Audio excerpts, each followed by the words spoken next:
भाई सीरियस होने का समय आ चुका है, क्योंकि लाला बस अपने पास अभी 8 महीने बचे हैं। बोला भैया मजे में ही है, इसीलिए तो जुलाई का महीना भी बर्बाद कर दिया है। 8 महीने बचे हैं, 70 चैप्टर्स हमको निपटाने हैं, 11वीं 12वीं मिला के। साल के अगर मैं एमएसटी सीईटी की बात करूं 2025 की, तो बस और बस 20% बच्चे ऐसे थे जिन्होंने 200 में से 100 मार्क्स क्रॉस किया था। मतलब कि रिमेनिंग 80% का कुछ नहीं हुआ था एमएसटी सीईटी एग्जामिनेशन में, उनको उनका मनचाहा गवर्नमेंट कॉलेज नहीं प्राप्त हुआ था। मैं पहले बोल रहा हूं पूरा की पूरा कंप्लीट रोड मैप दूंगा, जो कि जुलाई अगर आपने बर्बाद कर दिया तो कोई दिक्कत नहीं, लेकिन अगस्त के महीने से, इस महीने से, अभी से हम किस प्रकार से शुरू कर सकते हैं और हम अपना मनचाहा स्कोर गिरवा सकते हैं, वो सभी चीजें मैं डिटेल में समझाऊंगा। और भाई और बहन मजे में? बोला भैया मजे में ही है, इसीलिए तो जुलाई का महीना भी बर्बाद कर दिया है।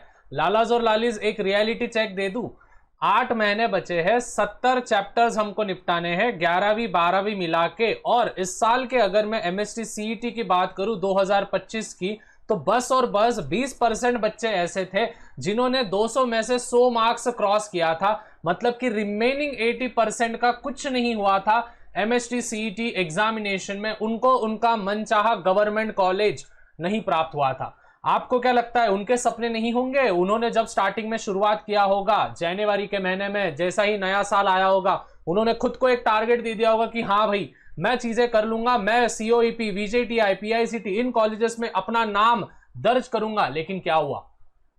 बस 20% बच्चे महाराष्ट्र के ऐसे थे जो कि 100 क्रॉस कर पाए और जो कि गवर्नमेंट कॉलेज में, उनके मन चाहे गवर्नमेंट कॉलेज में गए। अगर आप भी उनमें से होना चाहते हो तो भाई सीरियस होने का समय आ चुका है, क्योंकि लाला बस अपने पास अभी 8 महीने बचे हैं। गिनवाऊ तेरे को, गिनवाऊ। अगस्त, सितंबर, अक्टूबर, नवंबर, दिसंबर, 5 महीने हो गए। जैन, फेब, मार्च, कितने? 8। अप्रैल के महीने में तुम्हारा 10-9 तारीख से तुम्हारा सीईटी का एग्जामिनेशन होएगा। क्या कर रहे हो? हर एक बच्चा अभी के अभी नीचे कमेंट करेगा भैया मैं मेरा ड्रीम कॉलेज लगाऊंगा। ड्रीम ड्रीम ड्रीम, फटाफट से ड्रीम कॉलेज, सीएलजी कॉलेज का शॉर्ट फॉर्म लिख देना। Dream college, dream college, dream college. हर एक बच्चा कमेंट करेगा नीचे जो भी वीडियो देख रहा है।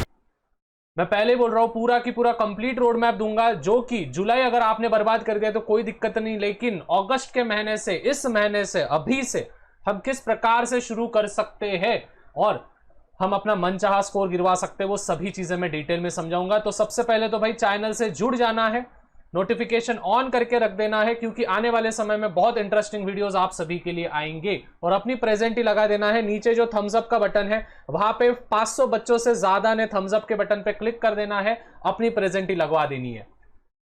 सबसे पहले स्टूडेंट्स रोड मैप दे रहा हूं, केमिस्ट्री के कौन से चैप्टर्स आपको अगस्त के महीने में निपटाने हैं, सितंबर के महीने में कुछ और दूंगा। इतने अगर आप रोड मैप के हिसाब से जाओगे तो हो जाएगा। सबसे पहले स्टूडेंट्स केमिस्ट्री के जो टॉप 3 चैप्टर्स होते हैं, मतलब सॉलिड स्टेट, केमिकल इक्विलिब्रिया और अपना सॉल्यूशंस, ये तीनों चैप्टर्स अगर हम पकड़े तो स्टूडेंट्स ये आपको लगभग 9 से 10 मार्क आपको दे सकते हैं मैक्सिमम। अगर मैं एक आधा मार्क आगे पीछे भी हुआ तो 8 मार्क तो मिनिमम ये आपको देगा ही देगा। अभी आप बोलोगे भैया इन चैप्टर्स को हम करें कैसे? देखो सबसे पहले तो भाई आपको डिटेल में कंसेप्ट्स आपको करने पड़ेंगे, मतलब करने पड़ेंगे। और स्टूडेंट्स ये फिजिकल केमिस्ट्री के अंतर्गत आता है, दैट मींस इन चैप्टर से न्यूमेरिकल फंसेगा।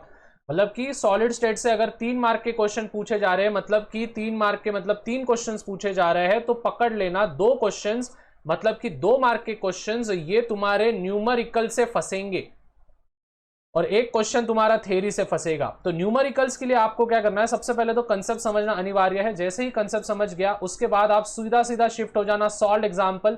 फिर आपको उसके बाद याद रखना है, उसके बाद सीधा सीधा आपको पीवाईक्यू पे शिफ्ट होना है।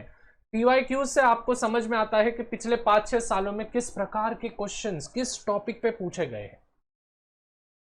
पीवाईक्यू करो, मैं वापस एक बार बोल रहा हूं, पीवाईक्यू करो। पीवाईक्यू के टाइप ऑफ क्वेश्चंस ही हमारे एमएसटी सीईटी एग्जामिनेशन में मोस्ट ऑफ द टाइम्स पूछे जाते हैं। और एक अंदर की बात बताऊं कि इस साल के बोर्ड एग्जाम, इस साल के एमएसटी सीईटी के एग्जामिनेशन थोड़े से टफ होंगे, क्योंकि इस साल नहीं भी बोले तो 12 लाख बच्चे तो भी बैठेंगे, मतलब बैठेंगे, क्योंकि पिछले साल ही 10 लाख बच्चे, अप्रोक्सीमेट 9.5 लाख बच्चे कुछ थे, तो 10 लाख पकड़ लो, 1 मिलियन बच्चा तो बैठ ही चुका था। तो इस साल का लग रहा है अप्रोक्सीमेट 11 से 12 लाख के बीच में आ सकता है। तो कॉम्पिटिशन्स बढ़ने वाली है, मेहनत करनी पड़ेगी, तगड़ी वाली मेहनत करनी पड़ेगी।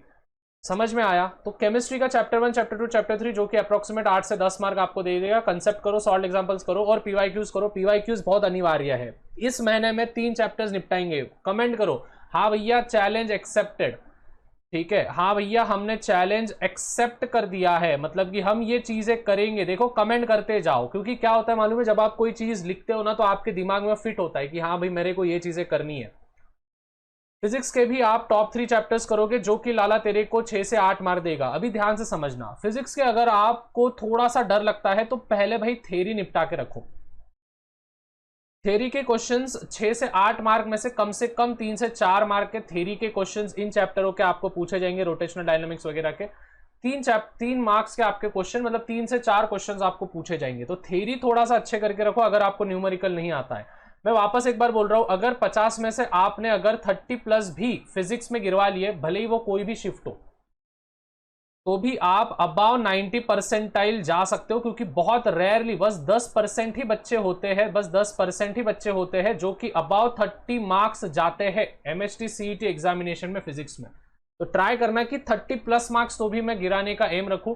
फिजिक्स की अगर मैं बात करूं तो फिजिक्स में बहुत सारे बच्चे 42 मार्क्स के ऊपर जाते हैं, बहुत सारे बच्चे 42 मार्क्स के ऊपर जाते हैं। तो 42 मार्क्स के ऊपर जाने की कोशिश करना है, मतलब करना है। रही बात स्टूडेंट्स मैथ्स की, तो मैथ 1 मैथ 2 अगर हम पकड़े, जैसे हम अलजेब्रा ज्योमेट्री पकड़ते हैं, लेकिन मैथ 1 अभी ज्योमेट्री है, मैथ 2 अभी अलजेब्रा है, ऐसा सीन है 11 12th में। तो स्टूडेंट्स ये जो 4 चैप्टर्स होंगे सबके 2-2 क्वेश्चन फंसते हैं, हर एक चैप्टर के, किसी किसी चैप्टर के तो 3-3 4-4 क्वेश्चन भी फंसते हैं, मतलब डायरेक्ट 16-16 मार्क के। बट अप्रोक्सीमेटली मिनिमम आपको स्टूडेंट्स 16 मार्क्स तक आपको मिल सकते हैं, मैक्सिमम आपको 16 मार्क्स तक मिल सकते हैं, मिनिमम आपको मिलेंगे 12 मार्क तक। तो भाई इसको कैसे करना है, सबसे पहले तो आपको पूरे के पूरे सॉल्व्ड एग्जांपल्स, देखो स्टूडेंट्स सॉल्व्ड एग्जांपल्स बहुत अनिवार्य है। सॉल्व्ड एग्जांपल्स लगाने के बाद आपको लगाने हैं PW के जो भी DPPs होते हैं, डेली प्रैक्टिस पेपर्स। अगर आप कोई भी बैचेस में हो तो उन बैचेस में एनरोल कर लेना है फटाफट से, वहां पे आपको मिलेगा। कोई भी प्रमोशन नहीं कर रहा हूं मैं आपको रियलिटी बता रहा हूं, क्योंकि DPP से बहुत सारे क्वेश्चन फंसते हैं, हमारे DPP में से बहुत सारे क्वेश्चन फंसते हैं। सॉल्व एग्जांपल्स हो गया, DPP हो गया, पहले तो चैप्टर समझ के लेना थ्योरी का एकदम अच्छे से, पूरे के पूरे कंसेप्ट, फिर DPP लगा लेना, और फिर बाद में PYQ करो करो करो, फटाफट से करो। और देखो वेडनेसडे के दिन स्नेहल सर का लेक्चर है, तो उसकी भी लिंक मैं डिस्क्रिप्शन में दे दूंगा, आप जरूर जाके वीडियो देख लेना, वहां पे आपको 1 शॉट में सब चीजें समझाई जाएगी। तो मिलते हैं स्टूडेंट्स अगले वीडियो में। आई होप सब चीजें आपको क्लियर है। ज्यादा से ज्यादा वीडियो को शेयर करो, चैनल पे नए होंगे तो नोटिफिकेशन ऑन करके रखो, क्योंकि आने वाले समय में बहुत इंपॉर्टेंट वीडियोस आपको मिलेंगे। तब तक के लिए भाई पीस आउट, और हाँ थैंक यू सो मच। 10,000 हमारी पूरे के पूरे बच्चे हमसे जुड़ने वाले हैं, तो उसके लिए भी बहुत ज़्यादा प्यार, बहुत ज़्यादा शुक्रिया।